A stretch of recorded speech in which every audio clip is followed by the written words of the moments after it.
Si è sgranato in fila indiana il trio di testa del campionato interregionale di calcio. Il Matera si è isolato anche in media inglese in vetta, mentre l'Altamura, superando nello scontro diretto la Cariatese, ha scavalcato i calabresi, interrompendo tra l'altro l'imbattibilità del portiere Moccia, che durava da oltre 450 minuti.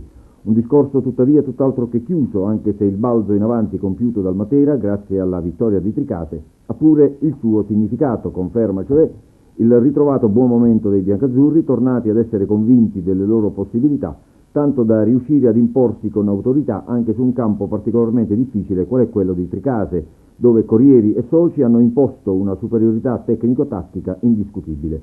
Alle spalle delle battistrada, significativo passo in avanti di Policoro e Bitonto, a conferma dell'ottimo campionato disputato dalle due compagini. Addirittura gli ionici sono andati per la prima volta al di là delle due segnature, rifilando 4 reti ad una paolana ormai ad un passo dalla retrocessione. La lotta per la permanenza vede attualmente coinvolte 4 squadre che cercano di evitare la terzultima posizione. I risultati di domenica hanno consentito a Galatina e Schiavonea di fare significativi passi in avanti, scavalcando il Castrovillari e avvicinando il Nardò. E domenica prossima proprio 2 pericolanti, Galatina e Castrovillari, saranno le avversarie rispettivamente di Matera e Altamura. Per i biancazzurri l'impegno è meno difficile, visto che si tratta di un turno casalingo. Qualche rischio anche per la Cariatese, che ospiterà un Policoro dalla difesa sempre più ermetica. Un turno quindi apparentemente interlocutorio, ma dalle molte insidie nascoste.